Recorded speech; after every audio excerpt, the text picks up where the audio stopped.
We are back with another Pokemon Nuzlocke for you guys. For this video, we're going to be doing a Pokemon Platinum Nuzlocke, and if you don't know the rules to a Nuzlocke, I'm going to put them on the screen right now. I'm not going to make you guys wait, so without further ado, here's my attempt at a Pokemon Platinum Hardcore Nuzlocke.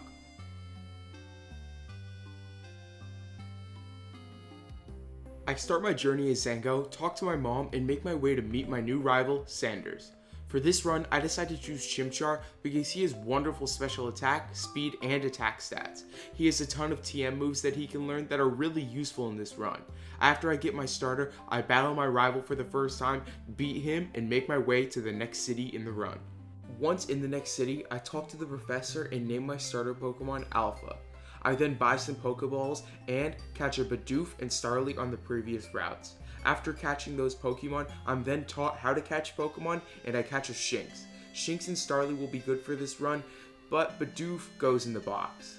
I name the Starly Charlie and I name the Shinx Delta. I make it to Jubilife City and meet Looker for the first time.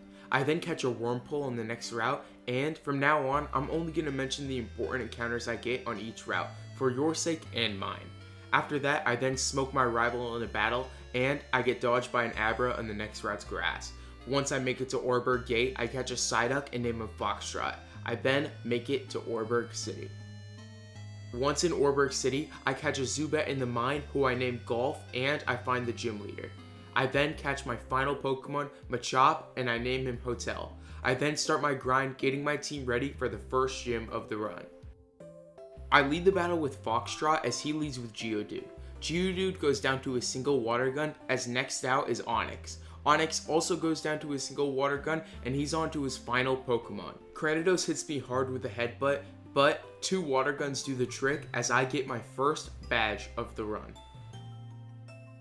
After the gym battle, I deal with Team Galactic in Jubilife City and make my way through Route 204 into Floroma Town. In Floroma Town, I deal with Team Galactic again and make my way to Valley Windworks to finish them off. I walk into the grass on Valley Windworks and I catch a Buizel. Buizel is the best encounter and is easily one of the best Pokemon in this run. I name my Buizel Juliet and make my way to fight Team Galactic. Nobody in the Team Galactic Valley Windworks really gives me any trouble other than Commander Mars. Her Purugly is super powerful and could easily sweep my team if I'm not careful. Thankfully, I play it pretty safe as I send out Alpha to do 3 Mach Punches, killing the Purugly. After Valley Windworks, I make my way to Route 205 and catch a Shellos and nickname him India. I then make my way through Eterna Forest, catching a Baneri in the process and naming him Kilo. After the forest, I'm finally in Eterna City. Sanders and I do some story as I grind to get ready for my second gym in the run. I lead the battle with Charlie as she leads the battle with Turtwig. Turtwig gets brought to 1 HP right away by a wing attack as she uses Reflect. I then use wing attack on the next turn, bringing the Turtwig to a little bit above half. Turtwig goes for a Razor Leaf as it doesn't do much damage as I go for another wing attack and a quick attack, ending the Turtwig. Next up is Cherim, who goes down to 2 wing attacks, leading into her final Pokemon, Roserade. Charlie gets crit by a Magical Leaf, bringing him to 9 HP as he one-shots the Roserade with a wing attack, winning me my second gym badge of the run. I teach Kilo Cut and break into Team Plasma's not very secret base. The only real threat in this not so secret base is Commander Jupiter and her Skuntank. Skuntank is a super strong Pokemon for this early in the game, and it's going to be very hard for nobody to die in this battle. Sadly, I'm right, and in this battle, I'm forced to sacrifice Kilo.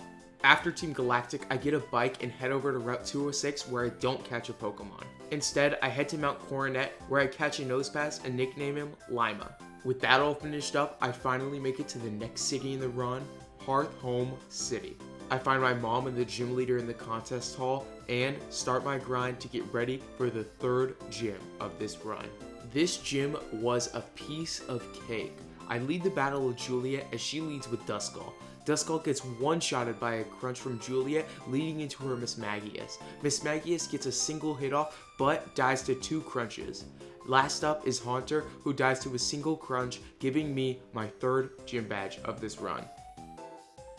Immediately after the gym, I move on to the next route and fight my rival.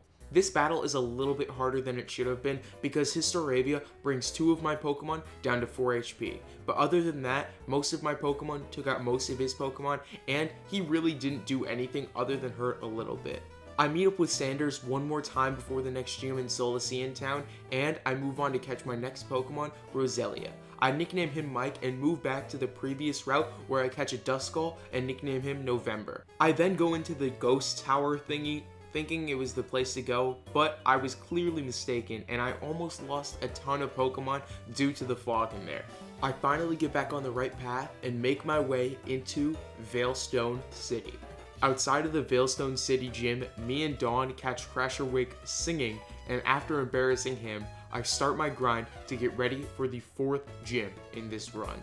I lead the battle with Golf as she leads with Meditite. Meditite swiftly dies to a single wing attack as next up is her Machoke. I then hit him with a wing attack, bringing him to a 3rd as he hits me with a Rock Tomb, lowering my speed. If I get hit with another Rock Tomb and it's a crit, I could lose Golf. So I decide to keep it safe and I switch into Hotel. I then go for a submission with Hotel and kill the Machoke. Next up, her final Pokemon, Lucario. Her Lucario is faster than Hotel, so she hits me really hard with a Drain Punch, bringing me to 24 HP as I almost kill myself with a submission. I assume she's gonna heal here, so I stay in with Hotel and she does not, going for a Drain Punch, killing Hotel in the process. It's all good though, because I switch into Alpha and kill the Lucario with a single Flame Wheel, winning me my 4th gym badge of this run. Immediately after this gym battle, I wander around the Sinnoh region, not knowing where to go next. I finally find my way and I make my way to Dawn and battle Team Galactic. After this battle, Golf actually evolves into a Crobat. This is insane, especially considering that now Golf has an amazing moveset and an amazing stat line to go along with that. I then walk to Route 214 and fly myself into Pastoria City. Right when I get to the city, I make my way to the gym and start my rival battle with Sanders. This battle was a massacre as Golf flexes his new muscles and destroys all of Sanders' Pokemon without taking a single hit of damage. After that massacre, I start my grind to get ready for the 5th gym in the run. Before I start this battle, I would like to say that it takes me 30 minutes just to get through the gym challenge.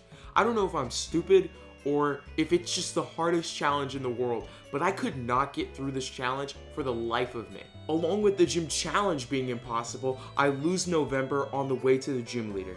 After losing November, I finally beat the challenge and start my battle with Crasher Wake. I lead the battle with Delta as he leads with Gyarados. Gyarados strikes me super hard with a Waterfall, but I strike harder with a Thunderfang, killing the Gyarados in one shot. Next up is Quagsire, so I switch into Golf, and Quagsire goes down with a combination of 3 flies and a bite, leading to his final Pokemon, Floatzel.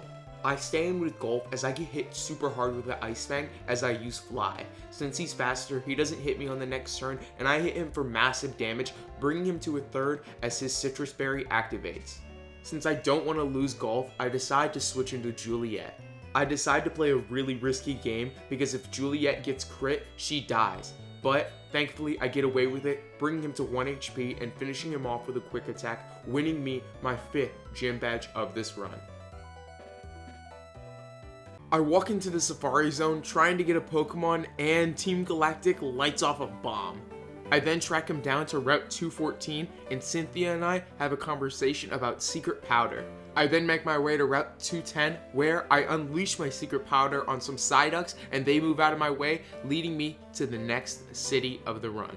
While in Route 210 though, some unfortunate things happen. I lose Charlie to a Thunderbolt from a Raichu, and I almost lose a ton of other Pokemon on the way.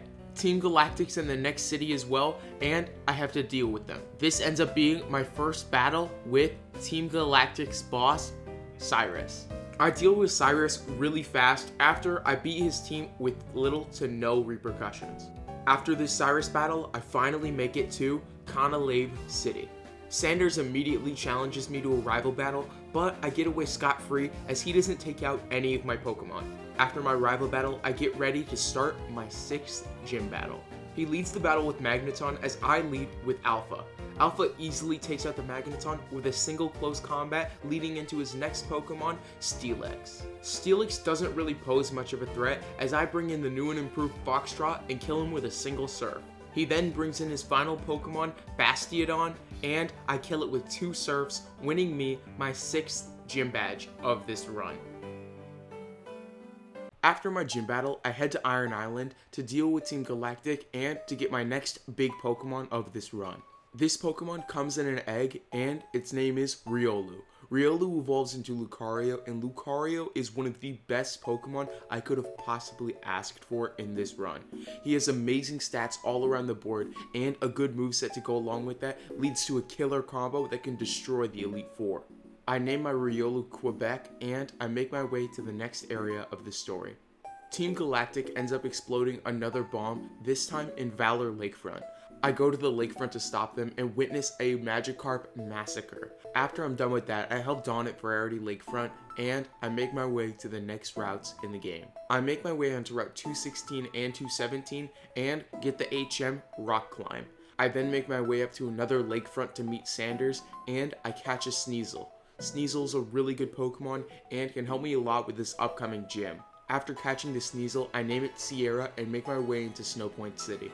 Once in Snowpoint City, I start my grind to get ready for the 7th gym in this run. I lead the battle with Quebec as she leads with Sneasel. Sneasel goes for an Aerial Ace as I go for a Drain Punch, one-shotting the Sneasel and getting my health back in the process. Next up is her Piloswine, who goes down to a single Flash Cannon from Quebec. She then sends out her Abomasnow, who has Focus Blast, so I switch into Golf, who takes the hit very nicely, and I move back into Alpha, who one-shots him with a Flame Wheel. She then brings in her final Pokemon, Frostlass. I switch into Sierra as she goes for a Psychic that can't hit Sierra. I then use Metal Claw, but I miss as she goes for a Double Team. She starts to spam Double Team as I get very little damage off and forced to switch. I end up switching through almost all of my Pokemon as I finally get the kill with a Flash Cannon from Quebec, winning me my 7th gym badge of this run. I'm allowed to use the HM Rock Climb, so I bring Foxtrot back on the team and go do some more story. I find Sanders getting bullied up at the lakefront, and I have to go back to Veilstone City to deal with the rest of Team Galactic. For the rest of Team Galactic, I've decided I'm only going to show the important battles and events that occur, for your sake and mine. Me and Looker finally find Cyrus, and I end up battling him. This battle ended up being a little bit more of an issue than it was supposed to, but I ended up getting through it with no deaths. I then free the legendary trio and make my way onto Mount Coronet to deal with the rest of Team Galactic. I decide to put Foxtrot at the front of my party, and I battle Commander Jupiter and Mars. Sadly though, during this battle, I have to sacrifice Foxtrot. Foxtrot put a lot of work in, and he used 4 consecutive Surfs, doing a ton of damage and taking out a ton of Pokemon. Sadly, it wasn't enough, and I have to lose him on the way. I finish up that battle and watch a cutscene I don't understand, and make my way into the Distortion world. While here, I beat this stupidly hard challenge and challenge Cyrus for the final time in this run.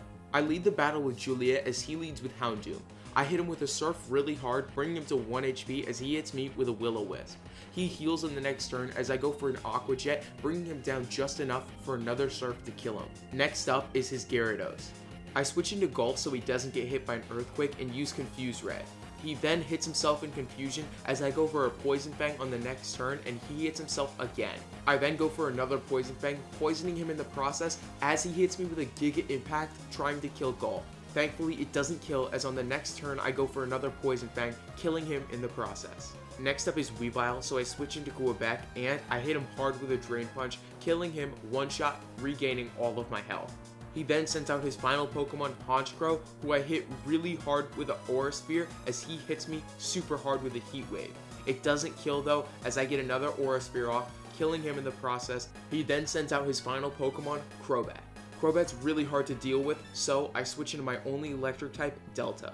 I go for a charge with Delta to power up his electric type moves, and he doesn't hit me for enough damage, so on the next turn I go for a Thunderfang, killing him one shot, winning my battle against Cyrus. With all that over with, I talk to the professor one last time and make my way to Sunny Shore City. This gym is going to be a real problem for my current team. Thankfully, I don't have to use my current team. So I move back to Route 206 and catch a Gliscor in the grass, and in Wayward Cave, I decide to catch an Onix. I bring India back on the team and start my grind to get ready for the 8th and final gym of this run. I lead the battle with Victor as he leads with Jolteon. I use 3 consecutive Sword Stance and an X-Scissor and still don't kill the Jolteon. He heals as I go for 2 more X-Scissors, killing the Jolteon in the process. He then brings in his next Pokemon, Luxray. I don't kill Luxray with a single X-Scissor as he kills Victor with a single Ice Fang. I switch to Alpha, who I taught Earthquake, and use Earthquake, killing the Luxray. Next up is his Electivire, who I take out with 2 Earthquakes, leading to his final Pokemon, Raichu. For Raichu, I switch into India and use Mud Bomb, killing him with 2, winning me my final gym badge of this run.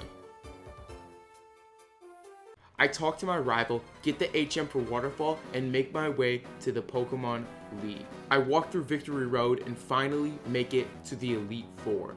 The last thing I have to do before the Elite Four is fight my rival. This ends up being a complete sweep as all of my Pokemon are severely overleveled because I'm already ready to challenge the Elite Four.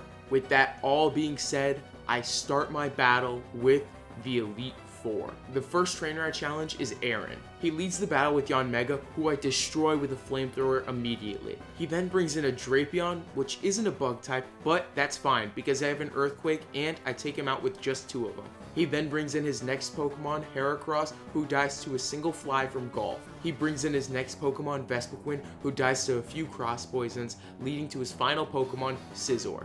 I decide to switch into Alpha, who one-shots the Scizor with a flamethrower, winning me my first Elite Four battle. Next up is Bertha, and this fight was not an issue at all. I lead the battle with Juliet, and in fact, I stay in with Juliet the entire battle. I use Surf all throughout the battle, killing every single one of her Pokemon in a one-shot, winning me my second Elite Four battle. Next up is Flint, who experiences more of the same as Alpha destroys his entire team with Earthquake. This ends up being my third Elite Four battle down. Next up is Psychic Elite Four member, Lucian. She leads the battle with Mr. Mime, who I one-shot with Juliet with a Crunch. After that, she switches into her Alakazam, who experiences more of the same. This is where the battle strays from the norm as she brings in her Gallade and I can't one-shot it with a Crunch, so I'm forced to switch out with Juliet. I decide to switch into Golf, who tanks a Leaf Blade as I go for a Fly. Fly doesn't kill, and I have to go for another one to finish off the Glade. She then brings in her Espeon, so I'm forced to switch into Sierra, and I take out Espeon with a single Night Slash. Finally, last up is her Bronzong. I decide to switch into Juliet and go for Crunches as I bring him to almost half as he hits me super hard with Psychic, bringing me to 20 HP. I decide to switch into Sierra again as he hits me hard with an Earthquake, bringing me to half. I switch one more time, this time into Alpha, as he hits me for only a little bit, and on the next turn, I go for a Flamethrower, winning me my 4th Elite Four battle. With this battle finished up, I finally make it to Champion Cynthia. She leads the battle with Spiritomb as I lead the battle with Sierra. I get a lucky crit right away with Night Slash as she hits me a little bit hard with a Silver Wind. I then go for Night Slash again, killing the Spiritomb in the process. Next up is Lucario, so I switch into Golf to tank a hit. He gets hit with a Stone Edge, which I didn't expect, and I go for a Fly on the next turn. I hit her, bringing her almost to a half as she hits me with a Shadow Ball, getting a low damage roll, bringing me to 4 HP. Sadly, her Lucario knows extreme speed as she finishes off Golf in the process. After Golf dies, I switch into Quebec and I go for an Aura Sphere, and I'm faster, so I kill the Lucario. She brings in her next Pokemon, Garchomp, way earlier than I anticipated, and I'm forced to sacrifice Quebec to an Earthquake. This, however, gives me a free switch into Sierra as I go for an Ice Punch on the Garchomp, killing him with one shot. She brings in her next Pokemon, Togekiss, who dies to 2 Ice Punches after missing an Air Slash. She then sends in her next Pokemon, Milotic. I go for a Sword Stance thinking that I'm gonna die, but I don't as she brings me to 4 HP with a Surf. I go for a Night Slash on the next turn hoping it'll kill, but it doesn't, bringing her to a third as she finishes me off with a Surf. After Sierra dies, I bring in Delta and go for a Discharge, killing the Milotic. She then brings in her final Pokemon, Roserade. I decide to play it really safe and let Roserade sack Delta with an energy ball. This, however, seals the deal, as on the next 2 turns, I go for flamethrowers with Alpha, winning me the final battle of this run. And there it is, the end of my Pokemon Platinum Nuzlocke. Overall, this Nuzlocke was really fun, and I'd be happy to do it again in the future. If anybody has any game suggestions, make sure to leave them in the comments below. I'll be sure to play them in the future. Thank you all for watching, and that ends up being my playthrough of a Pokemon Platinum Hardcore Nuzlocke.